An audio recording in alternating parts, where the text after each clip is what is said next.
Oke, bismillahirrahmanirrahim. Assalamualaikum warahmatullahi wabarakatuh. How are you everyone? Okay, today we are going to discuss about hortatory exposition. But before we go further, let's see the learning objective of this topic. In this topic, we have two learning objectives.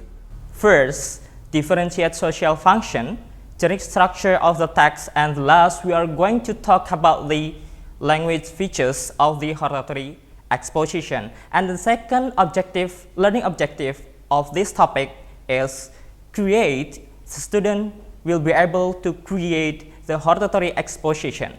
Now, let's see what we are going to do this class. Okay, the first we are going to see the definition of the hortatory exposition. The second, we are going to see the function of the hortatory exposition.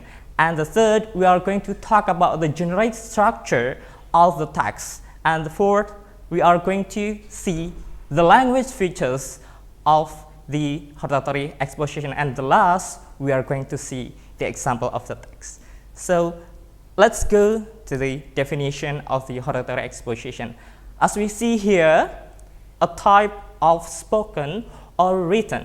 Nah, jadi hortatory text ini bisa bentuknya sebagai spoken kalau dia disampaikan secara lisan, bisa juga sebagai written ketika dia disajikan dalam bentuk teks. That is intended to explain the listener or the reader that something should and should not happen or be done. So here we have the keyword here, yeah. So hortatory exposition is intended to explain, untuk menjelaskan, ditujukan untuk menjelaskan. Apa yang dijelaskan? Nah, let's see here, should or should not happen. Jadi sesuatu yang terjadi, yang harusnya terjadi atau tidak terjadi. Let's say saat hari-hari ini nih kita lagi happening banget yang namanya tindakan korupsi misalkan ya. Kita sebagai pelajar, apakah tindakan itu perlu dilakukan atau tidak perlu dilakukan? Nah, itu adalah posisi kita. Tentu ketika kita menyampaikan ide ketika korupsi harus dihukum mati, apa alasannya? Ketika tidak dihukum mati, apa alasannya? Seperti itu ya. Oke, nah di mana sih teks hortatory exposition ini ditemukan? Bisa kita temukan di scientific book, journals, newspaper articles, dan juga bisa ditemukan di yang lain sebagainya ya. Jadi sekali lagi definisinya adalah teks atau dia disampaikan secara lisan yang memang bertujuan untuk apa? Menjelaskan kepada pembaca atau pendengar ketika dia formnya adalah speaking atau spoken language ya, yang gunanya apa? Should atau should not. Ingat, should adalah sifatnya anjuran, should not kebalikannya ya. Jadi tidak atau seharusnya terjadi seperti itu ya. Oke, kita lanjut ke berikutnya.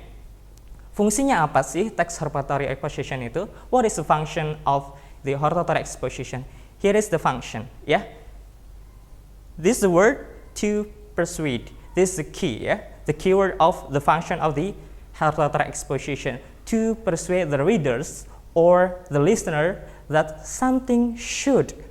Nah, lagi ya, should or should not be in the case. Jadi memang untuk mempersuade pendengar dan juga pembaca ya, kalau dia memang bentuknya teks tentu membaca. Ketika dia bentuknya adalah audio atau visual seperti ini, maka sebagai listener ya. Jadi reader atau listener di sini bisa juga diartikan sebagai audience ya. Oke, fungsinya kita sudah ketahui, sekarang kita lanjut ke generic structure-nya. Apa sih generic structure itu? Nah, dalam sebuah teks, tentu kita mengenal yang namanya paragraf pertama, paragraf kedua, paragraf ketiga. Nah, kira-kira apa aja isinya di setiap paragraf itu? Nah, itu namanya adalah generic structure. In this text, we have three part of generic structure ya, atau teks hortatory exposition ini dibangun berdasarkan tiga bagian ini, Ananda ya. Pertama, we have thesis. Second, we have argument, and the last we have recommendation. Ya, apa sih itu tesis? Ya, tesis it consists of author point of view. Nah, ini berisi tentang pandangan sebagai penulis ya. Kalau misalnya Ananda sebagai penulis, pandangannya terkait apa? Isu yang sedang berkembang atau hal-hal yang ingin didiskusikan. Let's say, misalkan pelajar boleh nggak sih main game online? Nah, itu kan ada ruang perdebatan di situ. Boleh kalau misalkan kalau misalkan pada porsinya, oh tidak boleh karena apa? Akan mengabaikan. Nah, itu adalah point of view. Posisi sebagai penulis atau pembuat teks ini harus ditentukan. Posisinya sebagai apa nih? Oh, saya yang bagian yang enggak. Pokoknya student atau pelajar ya harus belajar seperti itu ya. Oke. Tentu itu harus dibuktikan dengan apa atau didukung dengan apa? Argumen ya. Setiap alasan setiap pernyataan butuh alasan yang tepat. Untuk apa tadi? To persuade the reader ya. Jadi kuncinya di hortatory ini adalah to persuade the reader. Jadi kalau Ananda membuat teks hortatory exposition, kemudian nggak bisa untuk mempersuade your reader atau your listener, nah ini di sini ya kekurangannya. Jadi, nah kemudian di sini di paragraf berikutnya adalah argumen. Argumen apa? Ya kembali lagi kepada tesisnya itu apa yang jadi point of view Ananda ya. Apa yang menjadi point of view sebagai writernya itu tadi ya. Apa sih argumen itu? Nah, it present reason for concern leading to the recommendation. Jadi, kata kuncinya adalah di sini reason. Apa alasannya ketika Ananda atau kita tidak membolehkan A terjadi? Atau misalkan let's say seorang pelajar tidak boleh misalkan menggunakan game online secara berlebihan. Apa posisinya Ananda gitu kan ya? Apa alasannya? Nah, disebutkan di sini ya. Nah, kita akan berikan contohnya nanti ya. Oke, it's present the reason. Nah, dan argumen ini apa? Leading to the recommendation. Ketika Ananda menganjurkan sesuatu atau misalnya dengan alasan tertentu, nanti ada rekomendasi. Nah, ini argumen ini akan Ananda gunakan untuk memberikan rekomendasi-rekomendasi ya. Jadi bagian hortatory exposition itu ada 3 bagian Ananda ya. Paragraf pertama bisa berisi tesis ya. Apa posisi Ananda terhadap teks tersebut atau isu tertentu ya. Terus apa argumennya? Kemudian the last we have recommendation. So what is the recommendation? Ya, kita sudah terbiasa dengan istilah recommendation ya. Istilahnya saran lah gitu ya. It represents statement of what should or should not to happen ya. Jadi sesuatu yang seharusnya terjadi dan tidak terjadi. Tergantung dari posisinya Anda, apakah ini harus terjadi, apakah ini tak terjadi. Sekali lagi, reasonnya harus ditentukan apa ya. Oke, kenapa kita membutuhkan argumen ya? Untuk memperkuat apa? Penjelasan ya. The speaker or the writer need some argument ya. Untuk apa? Ya untuk tadi, to persuade the reader or the listener. Oke, yuk kita lanjut ke pembahasan berikutnya, itu language feature. Nah, dalam setiap step teks, we have language features. Language features adalah kebahasaan atau unsur kebahasaan yang melingkupi atau yang ada dalam teks tersebut. Nah, let's see what is the language feature of the hortatory exposition. Of course, we have abstract noun. Do you know abstract noun?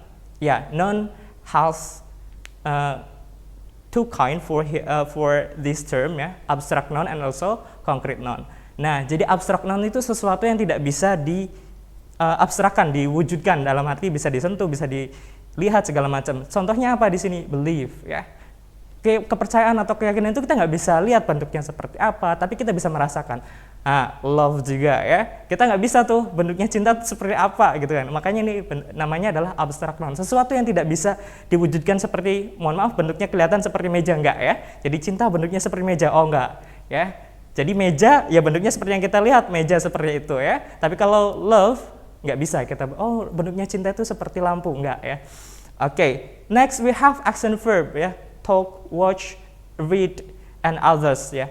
And then of course we have connectives ya. Jadi misalkan nanti di bagian recommendation Anda akan first why the student should stop game online because blah blah blah blah blah. Second, blah blah blah blah. Third, blah blah blah.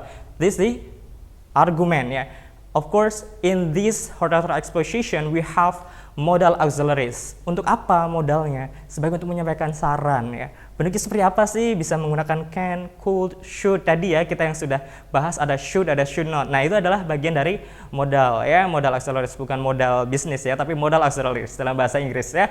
Oke, now the last we have present tense for the language features in this text ya. Present tense Ananda sudah familiar tentunya, jadi tidak perlu dibahas panjang lebar di sini ya.